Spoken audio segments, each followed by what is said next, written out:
नमस्कार, जय गजानन. तुमच्या सगळ्यांचं आपल्या चॅनलमध्ये खूप खूप स्वागत आहे. या महिन्यामध्ये एक दुर्मिळ संयोग घडून आला आहे. तो असा की 17 मे पासून अधिक मासाची सुरुवात होणार आहे आणि 21 मेला गुरुवार आहे आणि त्या दिवशी गुरुपुष्य अमृत योग आहे.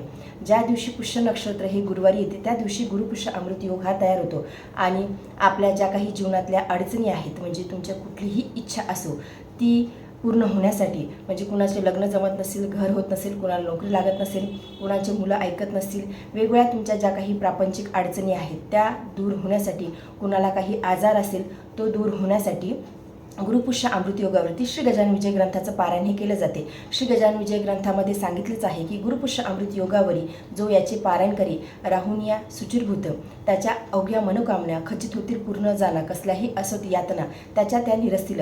एवढं महत्त्व गुरुपुष्य अमृत योगाचं श्री दास गणू महाराजांनी श्री गजानन विजय ग्रंथामध्ये वर्णन केलेलं आहे. त्यामुळे तुमच्या जीवनातल्या कसल्याही अडचणी असो त्या दूर होत नसेल तर गुरुपुष्य अमृत योगावरती तुम्ही श्री गजानन विजय ग्रंथाचं पारायण करू शकता. आणि अधिक मासामध्ये गुरुपुष्य अमृत योग आला आहे, त्यामुळे सोन्याहून पिवळं याला आपण म्हणू शकतो किंवा आपल्यासाठी ही एक सुवर्ण संधी आहे, एक पर्वणी आहे आपली इच्छापूर्ती करण्यासाठी. त्यामुळे ज्यांना जीवनामध्ये काही अडचणी असतील त्यांनी गुरुपुष्य अमृत योगावरती आवर्जून पारायण करावं. आणि यावेळेस गुरुपुष्य अमृत योग हा सकाळी 6:05 सुरू होणार आहे, तर उत्तर रात्री 2:49 गुरुपुष्य अमृत योग आहे. त्यामुळे संपूर्ण दिवस हा आपल्याला श्री गजानन विजय ग्रंथाचं पारायण करण्यासाठी मिळणार आहे. तर गुरुपुष्य अमृत योगावरती श्री गजानन विजय ग्रंथाचं पारायण कसं करायचं आहे, कोणत्या नियमांचं पालन करायचं आहे, पारायण करण्यासाठी किती वेळ लागतो आणि हे पारायण कोण कोण करू शकतो, या सगळ्या विषयीची माहिती आजच्या व्हिडिओमध्ये असणार आहे. तर सर्वात अगोदर गुरुपुष्य अमृत योगावरती कुणीही पारायण करू शकतो. म्हणजे तुमच्या जीवनामध्ये काही अडचणी असतील तर तुम्ही गुरुपुष्य अमृत योगावरती पारायण करू शकता, किंवा ज्यांचे लग्न जमत नाही तर मुलामुलींनी हे पारायण करायचं आहे. म्हणजे ज्यांचे लग्न जमत नाही, आईवडिलांनी त्यांच्यासाठी पारायण करू नये. म्हणजे तुम्ही आईवडील जर असाल तर तुम्ही त्यांच्यासोबत पारायण करू शकता, परंतु मुलांचं समजा मुलामुलींचं लग्न जमत नाही, जे योग्य वधूवर आहेत त्यांनीच गुरुपुष्य अमृत योगावरती श्री गजानन विजय ग्रंथाचं पारायण करावं. आईवडील त्यांच्यासोबत त्यांच्यासाठी पारायण हे करू शकतात. किंवा समजा कुणी आजारी व्यक्ती आहे, त्या व्यक्तीला उठवत नाही, बसवत नाही, मग अशा व्यक्तीसाठी तुम्ही पारायण करू शकता. मग त्यांना तीर्थ आणि अंगारा तुम्ही पारायण झाल्याच्या नंतर तुम्ही त्यांना लावू शकता, तुम्ही त्यांना तीर्थ प्यायला देऊ शकता. आणि ज्यांना लिहिता वाचता येते ते सगळेजण गुरुपुष्य अमृत योगावरती पारायण करू शकतात. जे वयोवृद्ध व्यक्ती आहेत समजा त्यांना श्री गजानन विजय ग्रंथाचं पारायण करण्याची इच्छा आहे, श्री गजानन महाराजांची सेवा म्हणून त्यांना जर का बसता येत नसेल तर तुम्ही टेबल आणि चेअर घेऊन तुम्ही गुरुपुष्य अमृत योगावरती श्री गजानन विजय ग्रंथाचं पारायण करू शकता. किंवा श्री गजानन विजय ग्रंथाचं पारायण करायला तुम्हाला मोठ्या ग्रंथाचं जमणार नाही तर मग तुम्ही छोट्या ग्रंथाचं पारायण करू शकता. म्हणजे ज्यांना जमणार नाही त्यांना श्री गजानन महात्म्य आहे या ग्रंथाचं देखील तुम्ही पारायण करू शकता. परंतु ज्यांना इच्छापूर्ती करायची आहे, मी परत एकदा सांगते की ज्यांना इच्छापूर्ती करायची आहे त्यांनी श्री गजानन विजय ग्रंथ जो मोठा आहे, जो 21 अध्यायाचा आहे, त्या ग्रंथाचंच पारायण करायचं आहे. आणि या ग्रंथाचं पारायण करण्यासाठी किती वेळ लागतो, म्हणजे श्री गजानन विजय ग्रंथामध्ये 21 अध्याय आहेत, तर संपूर्ण 21 अध्याय आपल्याला एका बैठकीमध्ये गुरुपुष्य अमृत योगावरती त्याचं वाचन करायचं असते, त्याचं पठण करायचं असते. मग मध्ये उठायचं नाही. म्हणजे तुम्हाला तहान लागली आहे, तुम्ही पाणी जवळ ठेवू शकता, किंवा तुम्हाला वॉशरूमला जायचं आहे, म्हणजे खूपच अर्जंट आहे, आता तुम्हाला कंट्रोलच होणार नाही, त्यावेळी तुम्ही 1-2 वेळेस उठू शकता. परंतु शक्यतो आपल्याला उठायचंच नाही. एका बैठकीमध्ये एका आसनामध्येच आपल्याला बसून पारायण करायचं आहे.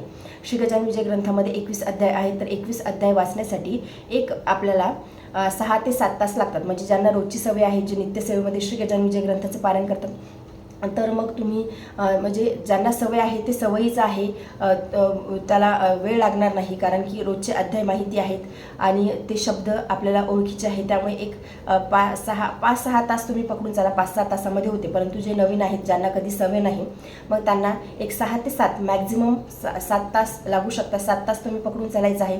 सकाळी 6:05 गुरुपुष्य अमृत योगाची सुरुवात होणार आहे, त्यामुळे तेव्हा तुम्ही बसू शकता. समजा 6ला जर का तुम्ही पारायण सुरू केलं 6:05 तर मग तुमचं पारायण हे 12-12:30 दुपारी होऊन जाईल.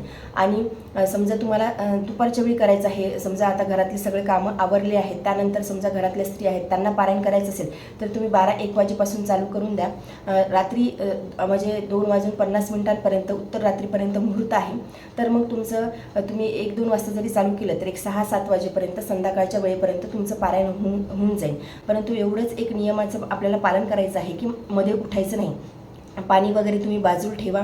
पाणी प्यायचं आहे, तहान लागली तर समजा, आणि परत पारायण कंटिन्यू करायचं आहे. पारायणाच्या मध्ये कुणालाही बोलायचं नाही. समजा आता घरामध्ये मुलं आहेत, ते काहीतरी करत आहेत, मग त्यांना बोलायचं, मध्ये मध्ये बोलायचं आणि पारायण करायचं, असंही करू नका. एक कॉन्सन्ट्रेशनने श्री गजानन महाराजांच्या चरणाशी आपण पारायण अर्पण करत आहोत, तर मग आपलं जे चित्त आहे, आपलं जे मन आहे, ते श्री गजानन महाराजांच्या चरणाशी असायला हवं. तुम्ही जर का समजा इच्छापूर्तीसाठी करत आहात, तर मग अगोदर संकल्प घ्या. संकल्प घेऊन तुम्ही तुमच्या पारायणाची सुरुवात करा. संकल्प सोडा, महाराजांना आपली इच्छा बोलून दाखवा आणि त्यानंतर तुम्ही तुमचं पारायण हे करू शकतात. म्हणजे प्रत्येकाच्या लाईफमध्ये वेगवेगळ्या अडचणी असतात. तुमच्या ज्या काही अडचणी आहेत सगळ्या महाराजांना बोलून सांगून मग तुम्ही तुमचा संकल्प घेऊन तुम्ही पारायणाची सुरुवात करा. अतिशय दुर्मिळ योग हा जुळून आला आहे. अधिक मास आहे, गुरुपुष्य अमृत योग त्यामध्ये आलेला आहे. तर ज्यांच्या काही अडचणी आहेत, म्हणजे काहीही करून झालं परंतु अडचणी दूर होत नाही, तर तुम्ही गुरुपुष्य अमृत योगावरती श्री गजानन विजय ग्रंथाचं पारायण तुम्ही एक वेळ करून बघा. आता असंही कधी कधी होते की एक वेळ जरी पारायण केलं समजा आपण, तर इच्छा पूर्ण होत नाही. म्हणजे सगळ्यांच्याच बाबतीत असं होईल असं नाही. कधी कधी कुणाच्या बाबतीत असं होते की इच्छापूर्ती होत नाही, तर तुम्ही सलग जेवढे गुरुपुष्य अमृत योग येतील तेवढ्या गुरुपुष्य अमृत योगावरती तुम्ही पारायण करण्याचा प्रयत्न करा. म्हणजे सगळ्यांच्याच बाबतीत असं होईल असं नाही, परंतु असतात काही प्रारब्ध असतात, काही संचित असतात.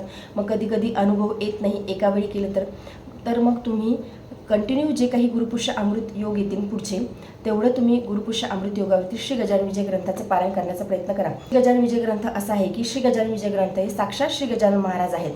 तर आपण तेवढा भाव, तेवढी निष्ठा ठेवून श्री गजानन महाराजांच्या चरणी गुरुपुष्य अमृत योगावरती श्री गजानन विजय ग्रंथाचं पारायण हे अर्पण करायचं आहे. महाराज हे भक्तवत्सल आहेत, महाराज हे भक्त पराधीन आहेत.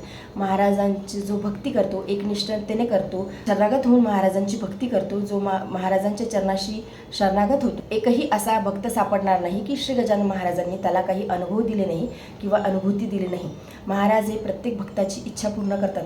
महाराज कलिकालामध्ये यासाठीच आलेले आहेत की त्यांनी अवतार घेतला आहे की आपल्यासारख्या पतितांना पावन करायचं आहे, आपल्यासारख्या पतितांचा उद्धार करायचा आहे, आपल्यासारख्या पतितांची इच्छा पूर्ण करायची आहे. यासाठीच महाराजांनी कलियुगामध्ये त्यांचा अवतारच यासाठी झालेला आहे.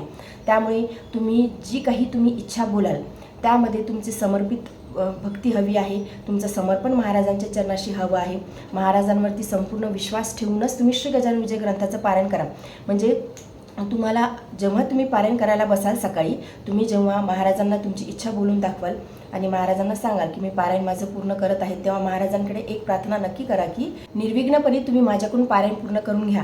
तुम्हाला कळणार सुद्धा नाही की तुमचे 6-7 तास कुठे गेले आणि तुमचं पारायण पूर्ण झालं. म्हणजे महाराज तुमच्या मनामध्ये तशी काही इच्छा उत्पन्न होऊ देणार नाही की मला वॉशरूमला जायचं आहे किंवा मला पाणी प्यायचं आहे. तुमचं पारायण हे निर्विघ्नपणे पूर्ण होईल. फक्त महाराजांना तुम्ही तेवढी प्रार्थना करा. आणि पारायण करत असताना तुम्ही असाच विचार करा की माझी जी काही इच्छा आहे ती पूर्ण झालेली आहे, म्हणजे होणार आहे असा विचार नका करू की श्री गजानन महाराजांच्या कृपेने माझी जी काही इच्छा आहे ती पूर्ण झालेली आहे आणि महाराजांनी मला तसा आशीर्वाद दिला आहे, असा विचार करूनच तुम्ही श्री गजानन विजय ग्रंथाचं पारायण गुरुपुष्य अमृत योगावरती करा. म्हणजे काय होईल की आपल्या मनामध्ये निगेटिव्ह विचार येणार नाही, आपलं मन हे सतत पॉझिटिव्ह राहील, सतत आपल्या मन हे सकारात्मक राहील आणि आपण ग्रंथाचं वाचन करू. आणि आपल्या मनामध्ये जेवढी पॉझिटिव्हिटी असते, जेवढी सकारात्मक एनर्जी आपल्यामध्ये असते, तेवढीच इच्छापूर्ती व्हायला मदत होते. त्यामुळे महाराजांवरती संपूर्ण विश्वास ठेवून असं विचार करून की ते माझं जे काही स्वप्न आहे किंवा माझी जी काही इच्छा आहे ती पूर्ण झालेली आहे आणि म्हणून मी महाराजांचं कृतज्ञता व्यक्त करण्यासाठी, महाराजांना धन्यवाद म्हणण्यासाठी मी श्री गजानन विजय ग्रंथाचं पारायण करत आहे. अशी भावना ठेवूनच तुम्ही श्री गजानन विजय ग्रंथाचं गुरुपुष्य अमृत योगावरती पारायण करा. नक्कीच तुमची जी काही इच्छा आहे ते महाराजांच्या कृपेने पूर्ण होईल. नंतर पारायण झाल्याच्या नंतर 21 अध्याय वाचून झाल्याच्या नंतर 108 वेळेस गणगण गणात होते हा मंत्र तुम्ही जप करा. 5 मिनिटं लागतील तुम्हाला 108 वेळेस गणगण गणात होते या मंत्राचा जप करण्यासाठी. त्यानंतर श्री गजानन महाराजांची आरती करा. अष्टक देखील तुम्ही म्हणू शकता. त्यानंतर आरती करा. त्यानंतर श्री गजानन महाराजांना नैवेद्य अर्पण करा. नैवेद्यामध्ये तुम्ही पिठलं भाकरीचा नैवेद्य अर्पण करू शकता. आपल्या सगळ्यांनाच माहिती आहे की महाराजांना पिठलं भाकरी खूप आवडायची, त्यामुळे पिठलं भाकरीचा नैवेद्य तुम्ही अर्पण करा.